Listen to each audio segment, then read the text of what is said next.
অন্তর্বর্তী সরকারের জারি করা ১৩৩টি অধ্যাদেশের মধ্যে গণভোট, গুম প্রতিরোধ, মানবাধিকার কমিশন, দুর্নীতি দমন কমিশন, বিচারক নিয়োগ এবং সুপ্রিম কোর্ট সচিবালয় সংক্রান্ত অধ্যাদেশ সহ ২০টিকে এখনই আইনে রূপ না দেওয়ার সুপারিশ করেছে এ বিষয়ে গঠিত সংসদীয় বিশেষ কমিটি।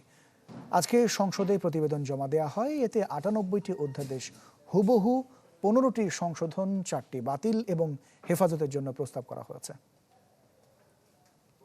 অনুযায়ী এখন বিশেষ কমিটির রিপোর্ট উপস্থাপন। অন্তর্বর্তী সরকারের সময় নেওয়া হয় ১৩৩টি অধ্যাদেশ। বাধ্যবাধকতা রয়েছে অধিবেশন শুরুর ৩০ দিনের মধ্যে যা আইনে পরিণত করার।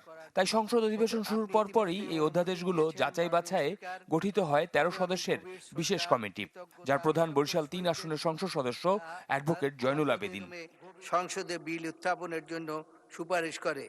কয়েক দফা বৈঠক শেষে বৃহস্পতিবার সংসদে উপস্থাপন করা হয় কমিটির প্রতিবেদন। ১৩৩টি অধ্যাদেশের ৯৮টি হুবহু, ১৫টি সংশোধন, ১৬টি যাচাই বাছাই ও ৪টি রহিতকরণের সুপারিশ করেছে কমিটি। ১৩৩টি অধ্যাদেশ যাচাই বাছাই পূর্বক রিপোর্ট পেশ করার নিমিত্তে সংসদ কর্তৃক এই কমিটিতে প্রেরণ করা হয়। যেহেতু অনেক বড়, সেজন্য আমি মনে করি এই রিপোর্টটি পঠিত বলে গণ্য করা হোক। রোববার বিল আকারে যা উত্থাপিত হবে জাতীয় সংসদ অধিবেশনে। আগামী ৯ তারিখের মধ্যে আমরা সংশ্লিষ্ট বিলগুলা পাশ করবার চেষ্টা করব। আর যেসব বিল ল্যাপস হয়ে যাবে, যার কোনো প্রয়োজনীয়তা নেই, এরকম বিলগুলোকে আমরা ল্যাপস হয়ে যাবে না, অটোমেটিক্যালি আমরা পাশটা করলে এটা ল্যাপস হয়ে যাবে। এই পদ্ধতিতে আমরা বিলগুলো আজকে রিপোর্ট আকারে পেশ করেছি। বিরোধী দলের পক্ষ থেকে সংসদ সদস্য আক্তার হোসেন গণভোট, গুম ও বিচারপতি সংক্রান্ত অধ্যাদেশ অধিবেশনে উপস্থাপনের দাবি জানান।